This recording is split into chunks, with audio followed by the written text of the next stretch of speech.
Basically, what I feel that the freedom of expression and the media, the way it has to be working, that is under the threat here. Uttar Pradesh is a very different kind of a state, the kind of leadership under Yogi Adityanath. It has become an ideal laboratory for the Hindu Rashtra.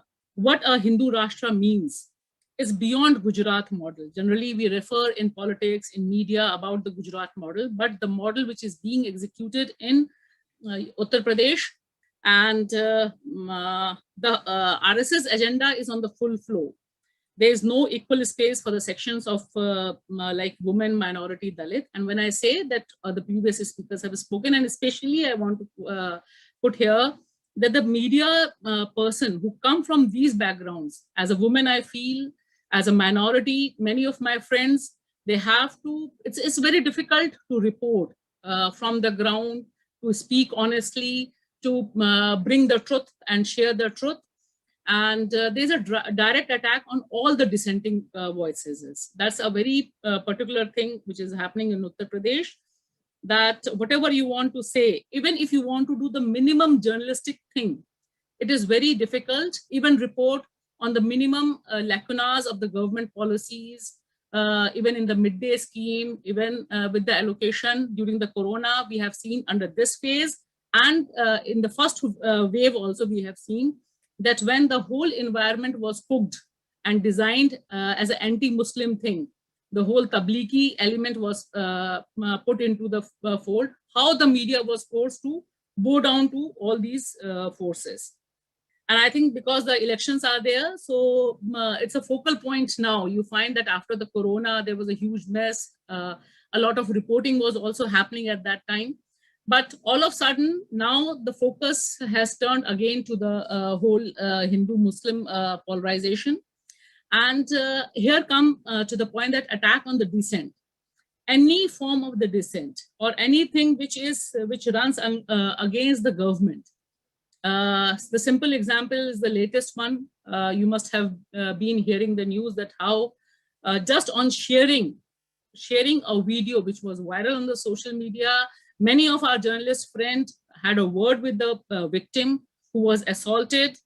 There's a different versions on this, but now you find that there is a direct FIR on all those who shared. But here also there is a discrimination. The FIR is only on the Muslim journalist or the activist, if you go by the name.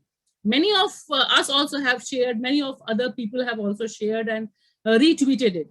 But when you go for the FIR on just tweeting, just sharing that video has put, and that's how the whole system is operating. Because there was a lot of thing which was happening, and that these journalists, whom I'm just going to put the name, few of them, they were not doing anything beyond journalism. They were just reporting as a journalist. They were just doing their minimum duty of bringing out a corruption against a liquor mafia, against a political corruption, against the corruption in the Argan bodies or the minimum local bodies. But you find that the moment it is in a prestigious constituency like Banaras, from where our Prime Minister is elected. So all the journalists who have been reporting, be it Supriya Sharma of Scroll, be it a very young journalist, Vineet from Jan Sandesh Times, they were just reporting that people are not getting enough food. There is discrimination in distribution. They all are booked under severe cases. They were immediately, the FIRs are being launched.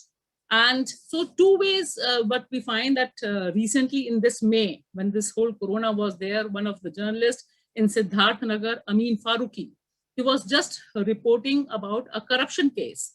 But you find that in the presence of the police and everyone, he was beaten, thrashed, assaulted, and then a FIR against him only is filed. On 22nd July, Vikram Joshi, a journalist, he was killed in front of his two daughters because he wanted to protect the niece who was being abused or he was being sexually targeted by some of the goons.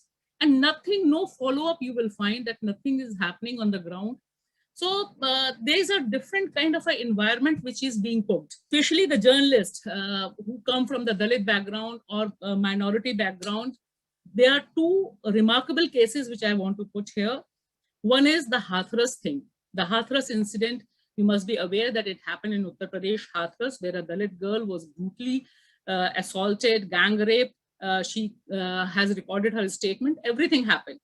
I, as a media person, also tried to went there, go there, report. It was very difficult, but finally I succeeded. Many of us succeeded.